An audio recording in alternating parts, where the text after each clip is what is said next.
Hello students, इस video में discuss करते हैं यार short tricks based on chapter 3 linear equation in two variable कि यहाँ पे यार हमारे पास क्या क्या ट्रिक्स अवेलेबल है। ठीक है, एक तो यार इस चैप्टर के सारे वर्ड प्रॉब्लम्स, लीनियर इक्वेशन हो चाहे क्वाड्रेटिक, जितने भी वर्ड प्रॉब्लम्स है ना, ठीक है, अगर वो सारा क्वेश्चन एमसीक्यू में आ जाए तो यार हम लोग उसको तुरंत सॉल्व कर सकते हैं। सब्जेक्टिव में यार हम लोग को पता है कितना लेंदी होता है, लेकिन अगर गलती से वो क्वेश्चन एमसीक्यू में आ गया तो डायरेक्ट उसका ऑप्शन में टिक मारा जा सकता है। वो अभी हम लोग आगे डिस्कस करेंगे, लेकिन उससे पहले आगे बढ़ते हैं। ये यार मास्टर फॉर्मूला शीट, इसके बारे में अगर तुम्हें अभी तक नहीं पता है तो डिस्क्रिप्शन मैंने इसका लिंक दे रखा है, जाके इसको जरूर से चेक करना।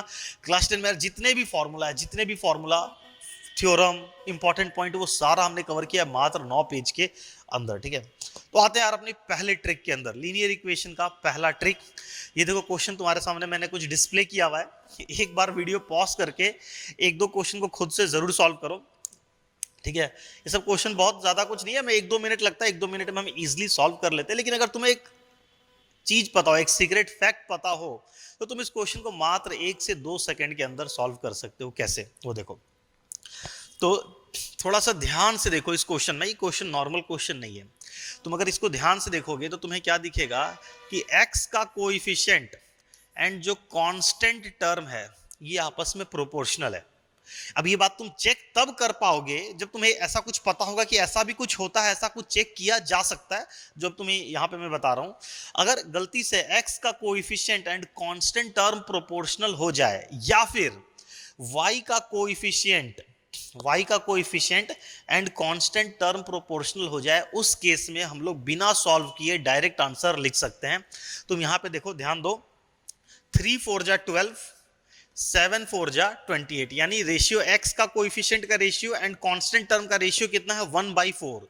तो ऐसा केस में क्या होता है, जब x का coefficient and constant term proportional हो तो उस केस में y का वैल्यू क्या हो जाता है, y का वैल्यू 0। अगर तुमने सॉल्व करके निकाला होगा तो y का वैल्यू 0 ही आया होगा। एंड x का वैल्यू क्या होगा, अगर y का वैल्यू 0 आ गया है, y के प्लेस पे हम जब 0 पुट कर देंगे तो मान लो ये खत्म हो जाएगा, ये 12 उठ के नीचे आ जाएगा, तो x का वैल्यू क्या हो जाएगा, 28/12। और 4 से कट कर देंगे, 7 बार में 4 से कट हो गया 3 बार में, तो x इज इक्वल टू 7/3। ये तो समझाने में टाइम लग रहा है, अगर ये बात पता है तो हम लोग तो तुरंत कर लेते हैं ना। क्या बताया एक बार फिर से, अगर कोएफिशिएंट ऑफ x और कांस्टेंट टर्म प्रोपोर्शनल हो जाए, ठीक है, अगर ऐसा कोई क्वेश्चन मिल जाए तो हम लोग डायरेक्ट उस केस में y का वैल्यू 0 हो जाता है। और y का वैल्यू 0 हो गया तो फिर y के प्लेस पे 0 पुट करेंगे, तो ये जो x के साथ जो नंबर लिखा हुआ है वो उठ के इधर आगे आ जाएगा। x का वैल्यू क्या हो जाएगा, constant term divided by coefficient of x। ठीक है, अब जैसे तुम यहां पे देखो, इस वाले क्वेश्चन में ध्यान दो।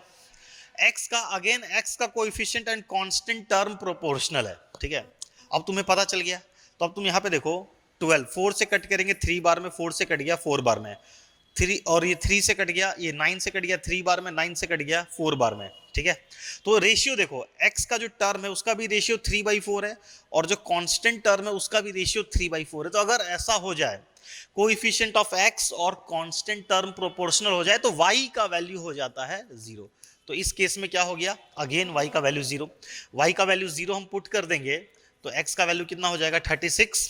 ये 16 इधर आके डिवाइड हो गया, इसमें पुट कर लो y का वैल्यू 0, चाहे इसमें पुट कर लो y का 0, बात तो बराबर है। ठीक है, कट कर देंगे 4 से 9 बार में, 4 से 4 बार में, तो x का वैल्यू कितना आ गया, 9/4। तो देखो, देखते ही हम आंसर बता सकते हैं कि भैया अगर x का टर्म कोएफिशिएंट और कांस्टेंट टर्म प्रोपोर्शनल तो y 0 हो जाएगा।